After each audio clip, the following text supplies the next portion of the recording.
início de 2023, ficamos estarrecidos com os noticiários sobre a tragédia dos Yanomamis, a devastação de suas terras pelo garimpo ilegal do ouro, a contaminação ambiental da terra e dos rios pelo mercúrio e o descaso do governo anterior com a saúde do povo Yanomami. Por trás da poluição provocada pelo garimpo ilegal e amador do ouro nas terras do povo Yanomami está a utilização do metal mercúrio, um poluente de alto grau de toxicidade e causador de outros desastres ambientais, como na Baía de Minamata, nos anos de 1950, no Japão, e que deu origem à doença de Minamata. Associada a tudo isso, a legislação atual facilita a comercialização desse ouro ilegal, pois não é exigida uma comprovação legal da origem do ouro comercializado, desse ouro de sangue. Olá, sou o professor Edson Souza. Sejam bem-vindos e bem-vindas ao Papo de Química, o seu podcast do ensino de Química. Nesse episódio, abordaremos as características, propriedades, aplicações e a toxicidade do mercúrio e como a ganância do homem branco, associada à ilegalidade, à insensatez e ao descaso, levou à tragédia ao povo Yanomami. Olá gente, eu sou Alex e é muito bom, é sempre muito legal ter você aqui no nosso podcast Papo de Química. Olha, manda suas sugestões de conteúdos que gostaria de ouvir no Papo de Química para o e-mail podcast@papodequimica.com. Oi pessoal, eu sou Priscila Morim e é uma grande alegria receber você aqui. Você pode escutar o Papo de Química no seu aplicativo favorito. É só clicar em seguir e sempre que for publicado um novo episódio, você será notificado.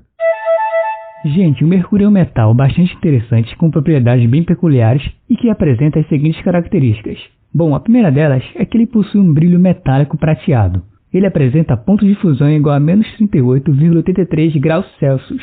É o único metal que se encontra no estado líquido nas condições normais. É um metal bastante denso, 13,55 gramas por centímetro cúbico. Isso significa que 1 litro de mercúrio pesa 13,55 kg, muito mais denso que a água. É um metal de transição, localizado no grupo 12 da tabela periódica. Possui número atômico igual a 80. Tem boa condutividade elétrica, mas baixa condutibilidade térmica. O seu símbolo Hg é derivado da palavra hidrágirum, que significa prata líquida. O seu nome químico, mercúrio, é derivado do planeta Mercúrio, nome dado pelos alquimistas antes do século XVI. Há indícios históricos de que esse elemento já era conhecido no Egito e no Oriente em 1500 a.C.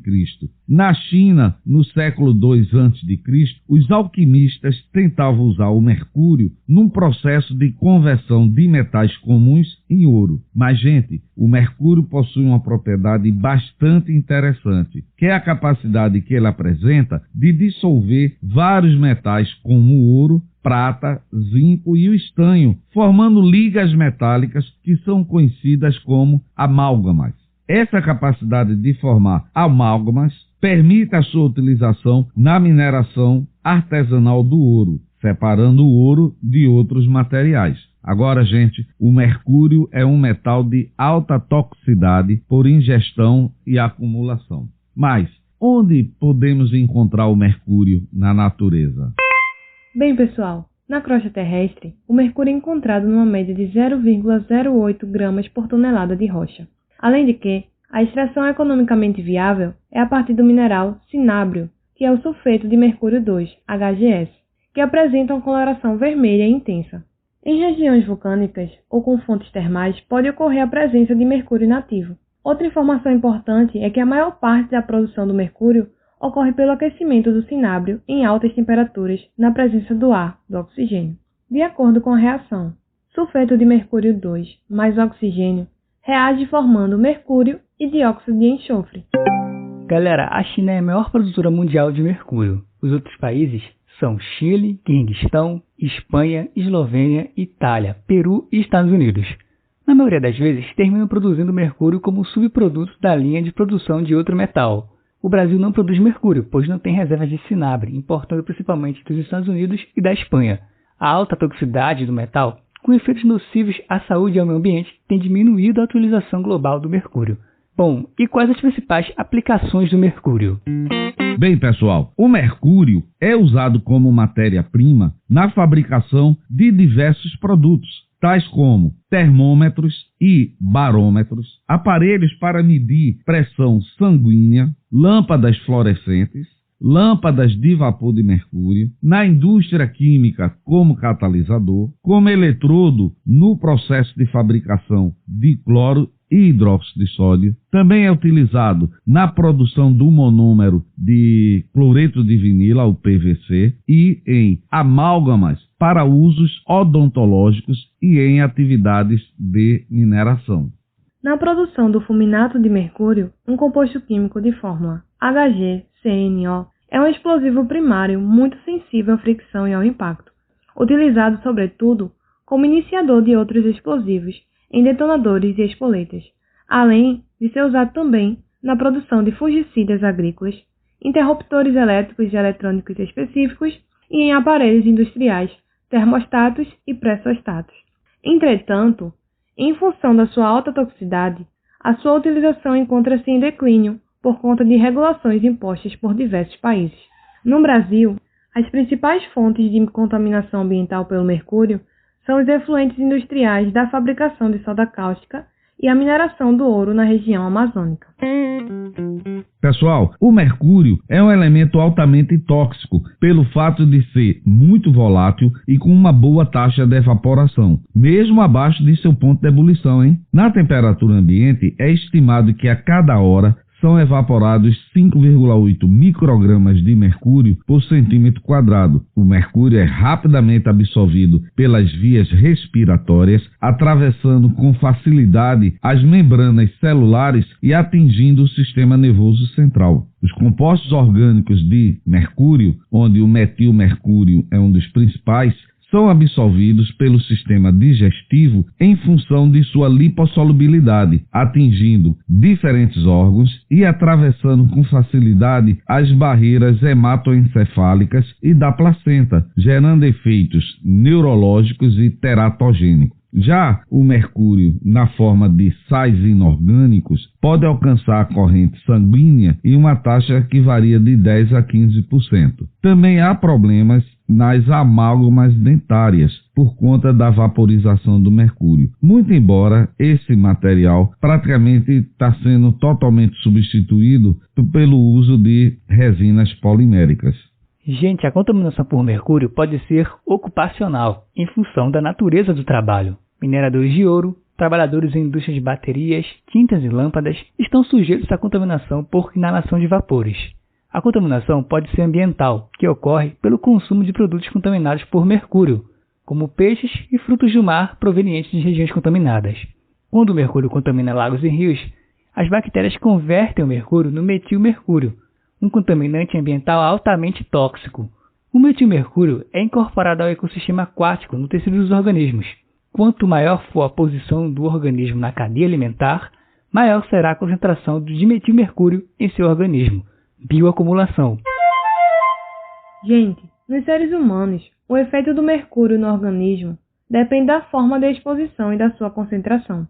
De forma geral, os sintomas de contaminação por mercúrio envolvem reações alérgicas na pele e nos olhos, sonolência, fraqueza muscular, anemia e desnutrição, problemas renais, delírios, náuseas, cefaleia, tosse, bronquite, alteração cardiovascular e alterações no sistema nervoso.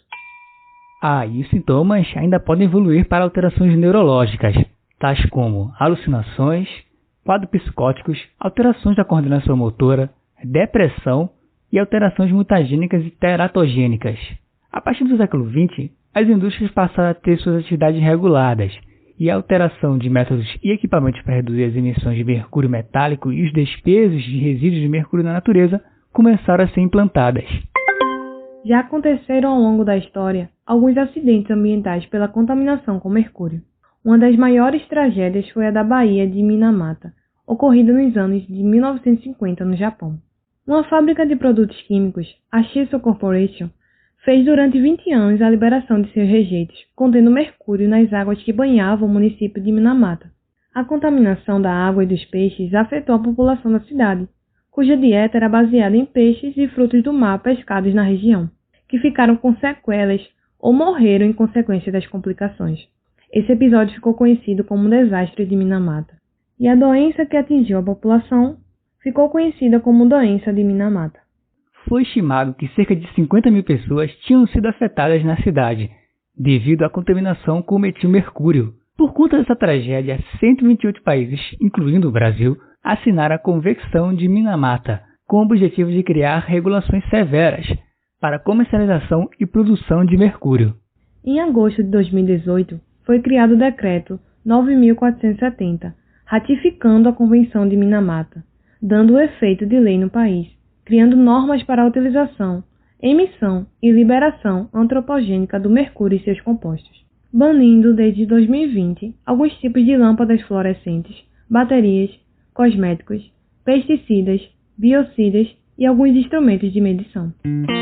Pessoal, no Brasil, as regiões onde existem o garimpo de ouro ilegal, os rios, peixes e as populações indígenas e ribeirinhas estão contaminadas pelo mercúrio. Estima-se que entre 2018 e 2022, cerca de 400 crianças do povo Yanomami faleceram em decorrência da contaminação por mercúrio no território Yanomami. As organizações que compõem a campanha A Vida por um Fio, de autoproteção de lideranças e comunidades ameaçadas, divulgaram agora, no dia 7 de fevereiro de 2023, uma nota sobre a tragédia dos povos Yanomamis. No documento, as organizações afirmam que a obsessão pelo enriquecimento levou e continua levando os invasores do território Yanomami à destruição do meio ambiente e da vida humana,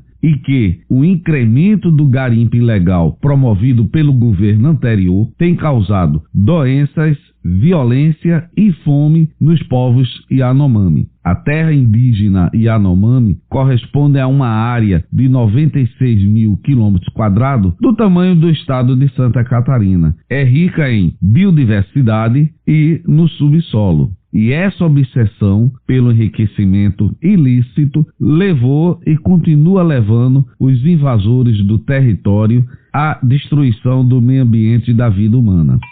Gente, e ainda tem um problema, é que as empresas autorizadas pelo governo a comercializar o ouro, as chamadas DTVM, legalmente não estão obrigadas a comprovar a origem do ouro comprado, facilitando o comércio ilegal do mesmo. A Comissão de Valores Mobiliários abriu um processo administrativo agora em 18 de janeiro deste ano, 2023, contra 5 empresas que são autorizadas pelo governo a comercializar ouro, por supostamente estarem comprando e vendendo ouro de garimpos ilegais, principalmente da Amazônia. O processo foi aberto a partir de um levantamento chamado O que não lhe contam sobre o ouro, de fevereiro de 2022, realizado pelo Instituto Escolhas. O estudo denuncia que entre 2015 e 2020, o Brasil comercializou, veja aí pessoal, 229 toneladas de ouro vindo de garimpos ilegais, sendo que as empresas investigadas correspondem a 1/3 desse volume, o que equivale a 76 toneladas. Então, gente, é necessário que a gente, como cidadão, fique atento, que cobre providências para que esse abuso seja encerrado na terra dos povos Yanomami. Bem, pessoal, chegamos ao final de mais um episódio do Papo de Química. Nesse episódio, conhecemos as principais características, propriedades, aplicações e os problemas de contaminação ambiental devido à toxicidade do mercúrio, e como a ganância do homem branco associada à ilegalidade, à insensatez e o descaso do governo levou à tragédia ao povo Yanomami. Convido todos vocês para que sigam o Papo de Química, compartilhe esse episódio com seu amigo, compartilhe nas suas redes sociais. Até o próximo episódio, pessoal. Tchau! Lembrando de mandar suas sugestões de temas para o e-mail podcast@papodequimica.com. Ele aparece na descrição de cada episódio. Tchau, tchau, pessoal! Não se esqueça de ir no nosso site www.papodequimica.com. Lá tem sempre um bônus legal para você. Vamos aumentar a nossa podosfera, tá bom? Tchau, pessoal, valeu e até mais!